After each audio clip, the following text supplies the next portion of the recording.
Amigos, ¿qué tal? Estamos de regreso y continuamos con el tema de la apostasía. Y en este caso vamos a ir a otro pasaje de la Escritura para ver qué César, nos revela. Sí, antes, adelante. antes de entrar a otro pasaje, el pasaje del capítulo 3 de Hebreos que estamos leyendo, el Ajá, verso 10 dice algo muy interesante y dice, a ver. a causa de lo cual me disgusté contra esa generación y dije, siempre andan vagando en su corazón y no han conocido mis caminos. O sea, qué interesante, ¿no? O sea, es lo que estaba diciendo Jorge, ¿no? O sea, cuando uno deja de usar a Dios y la palabra como el referente, en este caso el Espíritu Santo y la palabra como el referente, ¿qué es lo que sucede con el ser humano cuando no usa al Espíritu Santo y la palabra como el referente para medir todo lo que tiene que hacer en la vida? Es que su corazón vaga. Porque aquí Claro. dice Dios claramente, dice, sino que andan vagando en su corazón y no han conocido mis caminos. O sea, sabemos que el camino de Dios es el mandamiento, es la ley, es la comunión con el Espíritu Santo, es la palabra, ¿no? Si nosotros podemos bosquejarlo de esa manera. Pero aquí está diciendo algo que Dios claramente, como ve el corazón del pueblo, dice, este pueblo está vagando en su corazón. Es algo parecido a lo que sucedía a las 7 iglesias en Apocalipsis. Estaban vagando en muchos quehaceres que tenían que hacer, ¿no? Pero habían dejado cosas muy importantes y vitales que tenían que ver con la relación con Dios. Por ejemplo, a la iglesia de Éfeso, Dios le dice, no, conozco tus obras, conozco lo que estás haciendo, ¿no? Pero una cosa tengo contra ti, que has dejado tu primer amor. Luego le dice a la iglesia de la Odisea, para hacerlo corto, no le dicen, no, mira, que yo no te quiero tibia, yo te quiero fría o te quiero caliente. O sea, no hay tibieza aquí. Y esa tibieza es una situación de juntar agua fría con agua caliente, ¿no? Para producir lo tibio. Entonces aquí es vagando su corazón, significa de que yo voy a usar diferentes cosas en el mundo con el propósito de no usar a Dios y la palabra y el Espíritu como mi referente para medir todo lo que yo haga. Entonces, ¿qué es lo que uso para medir? Mi carrera, mi profesión, mi experiencia, mis relaciones con mis amigos, mi relación con mi padre, mi madre, ¿no? Mi relación con el dinero o el poder que el dinero me da para poder quebrantar voluntades, comprar puestos. O sea, porque eso es lo que vemos en el mundo, pero lastimosamente también lo vemos en la iglesia. Entonces, y esto, sencillamente, ¿cómo Dios le llama? Vagando en su corazón. O sea, vagamos en el corazón porque el pecado entró, la codicia entró, entró, el deseo de ser alguien en el mundo, aparte de lo que Dios quiere hacer con nosotros, es vagar en el corazón. Y bueno, usando lo que dice la palabra de Dios, porque es ella la que nos está dando el entendimiento, ¿verdad? Es la que nos está diciendo cosas que verdaderamente nosotros quisiéramos resaltar para que dejemos de vagar en el corazón usando diferentes cosas que nos costaron en cierta medida. Porque es un logro que hayas tenido una carrera, es un logro que hayas estudiado duro, es un logro que tengas una experiencia tremenda en tu profesión, es un logro. Y yo valoro eso, pero si eso se convierte en algo que hace vagar tu corazón de parte de Dios, es peligroso, porque está la muerte por medio. No la vida, Y sino la muerte por es- medio. eso quiere decir que somos seres que necesitamos un punto de referencia fijo para vivir, ¿no? No somos absolutos, somos relativos, y que si no tenemos un centro que sea estable, que sea, ¿cómo decirlo?, permanente, vamos a estar vagando en nuestro corazón, porque vamos a ir viviendo y tomando decisiones no en base a un absoluto, a un punto de referencia fijo, sino de acuerdo a las circunstancias que se vayan presentando durante el día, ¿no? Y creo que eso fue uno de los motivos que el cual se originó trazando la plomada.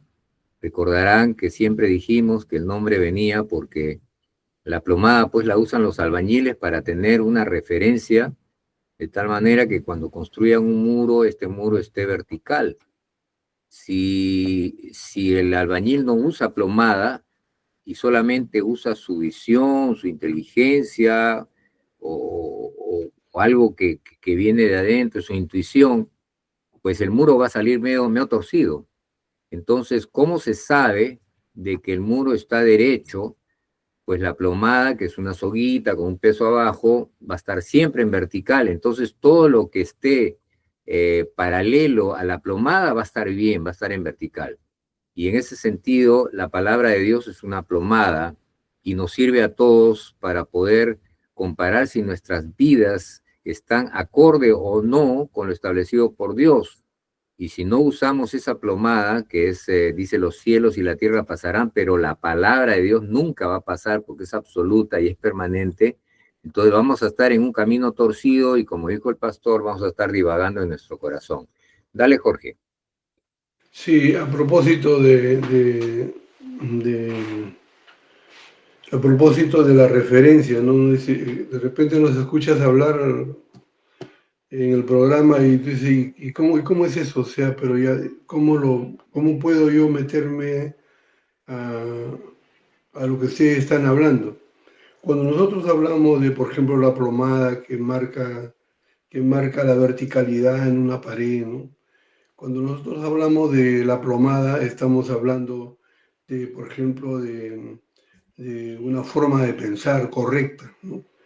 Y al principio hablamos un poco de que Dios ya le había puesto al hombre esa capacidad de pensar bien, razonar, conversar, evaluar, todo, o sea, a imagen y semejanza de Dios. Muy bien, entonces aquí viene algo muy interesante, ¿no? Y puedes, tú de repente preguntas, dices, ya, pero ¿y dónde encuentro esa forma que usted me está hablando?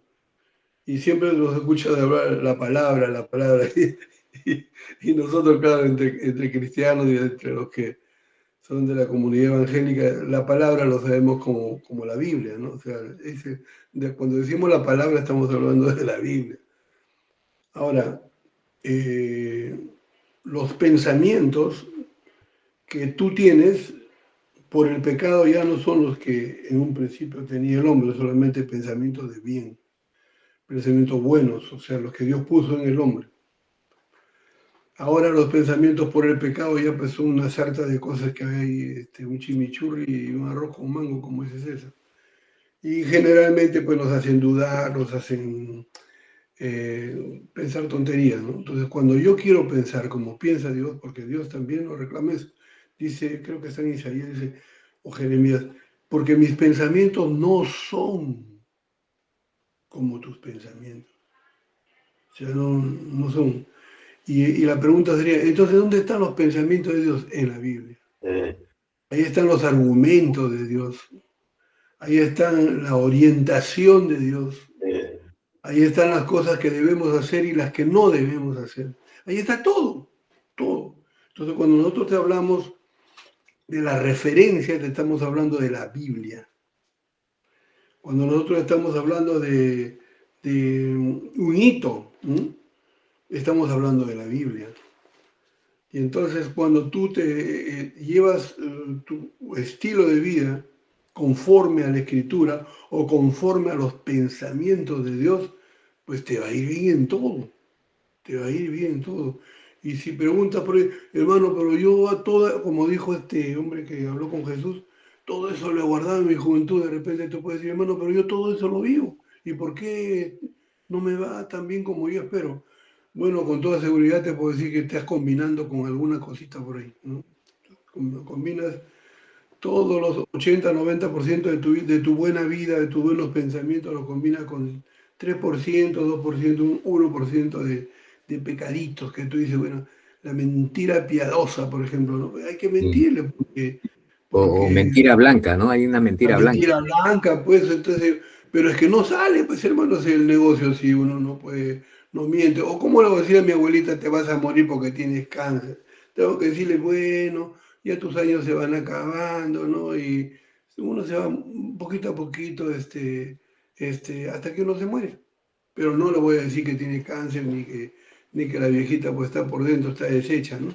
Entonces, bueno, son mentiras piadosas que según uno no quiere hacer daño, ¿no?, a la persona.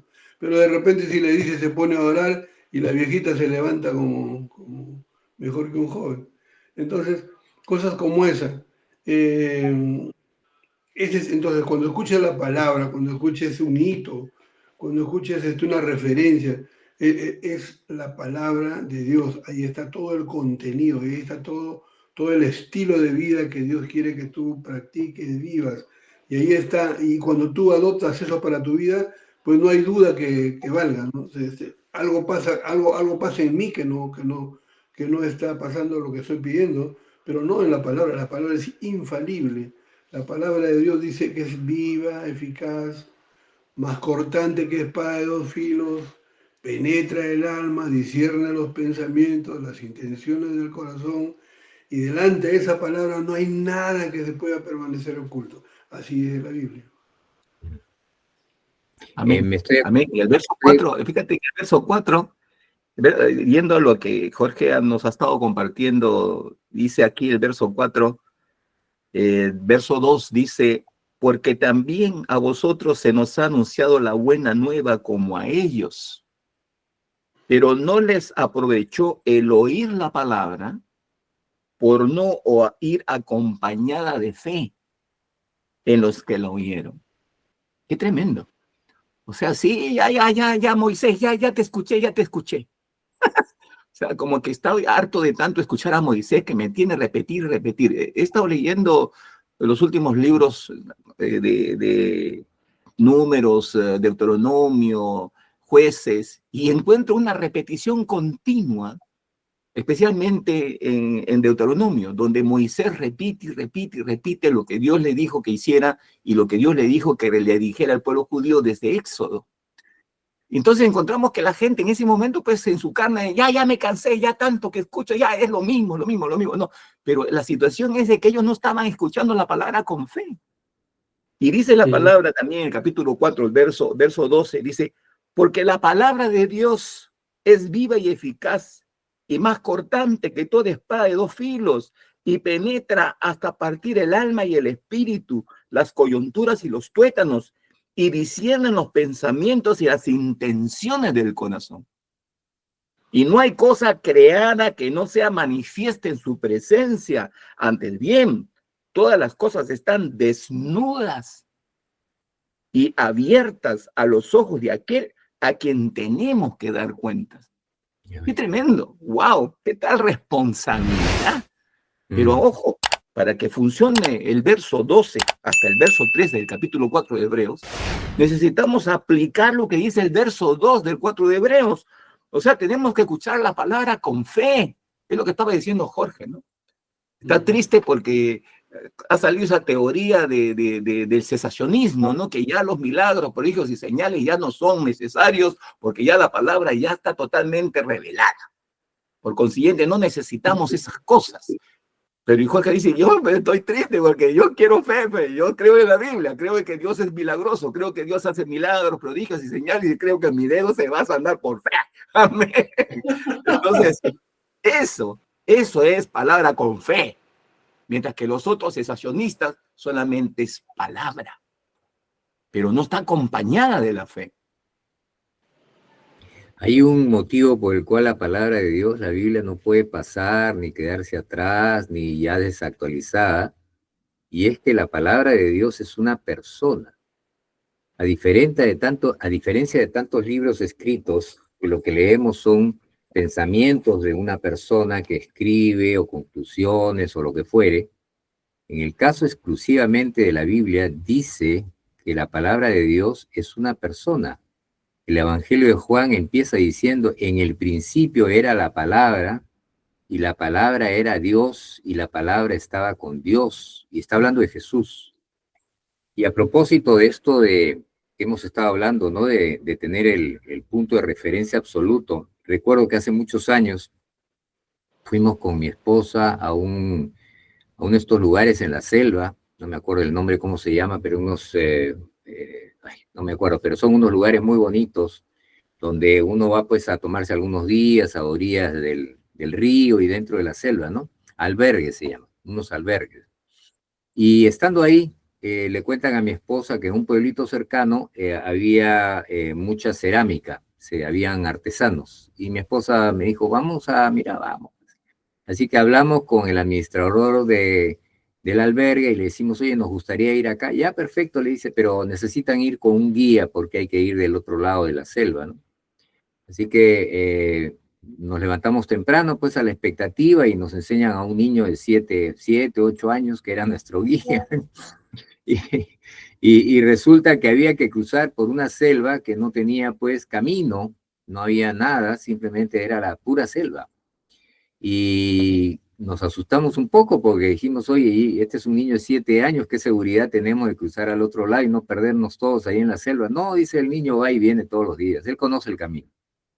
Así que salimos mirando al niño y la verdad que llegó un momento en que uno miraba a la derecha, a la izquierda, adelante, atrás y todo era igual, ¿no?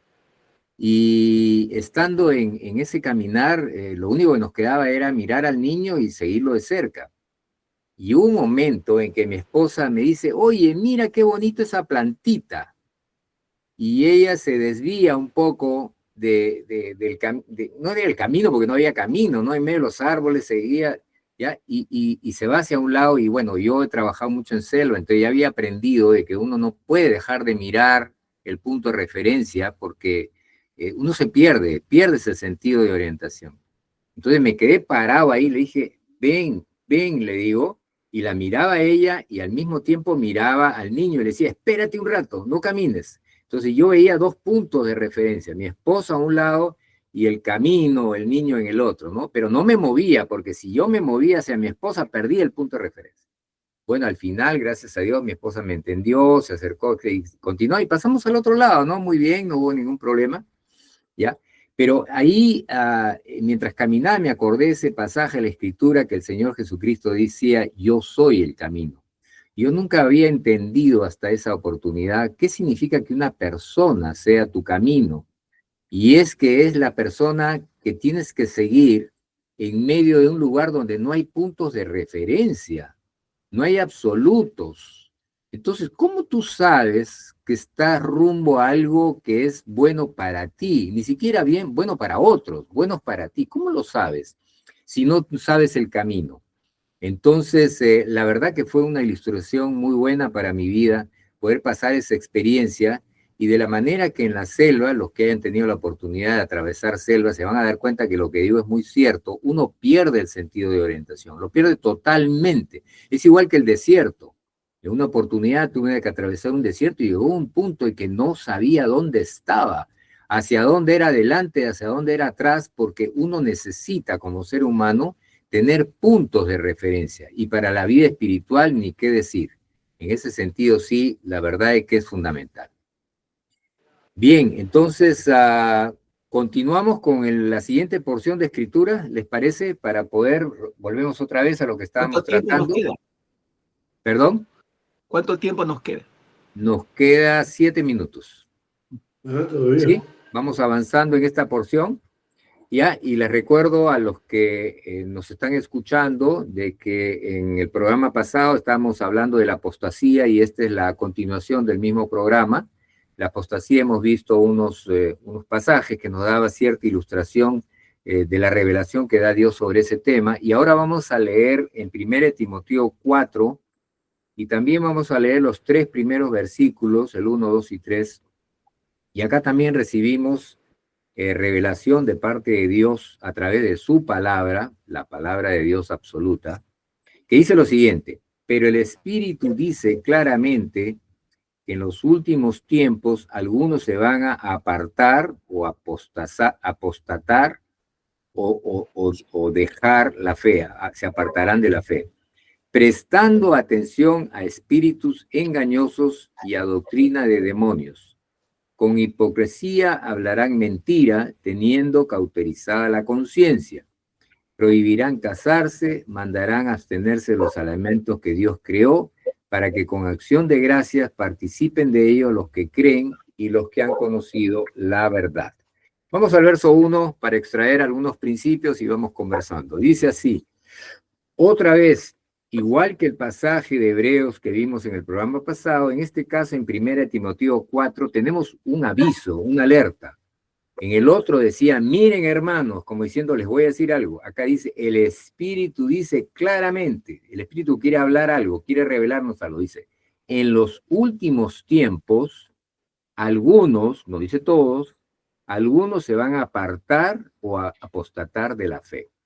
Acá yo quisiera rescatar de que igual que la vez pasada en el pasaje de Hebreos decía que en los últimos tiempos, ¿no? La agresión contra la fe va a ser mayor. Acá también hace referencia a que en los últimos tiempos algunos se van a apartar de la fe.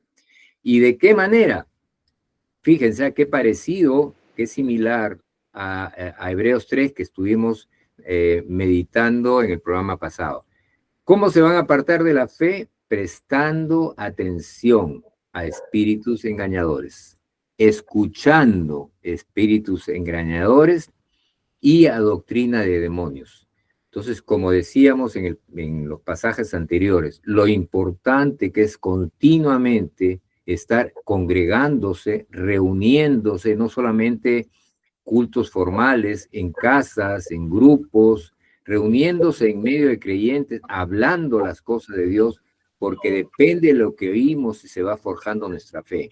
Y aquí dice que algunos se van a apartar de la fe porque estuvieron prestando atención, estuvieron escuchando, estuvieron dándole lugar a espíritus engañadores y a doctrina de demonios. ¿Y cómo llegó esa información a estas personas? Dice, con personas hipócritas, dice, con hipócritas que hablarán mentiras y serán gente que tendrán la conciencia cauterizada, en otras versiones dice la conciencia quemada, la conciencia quemada.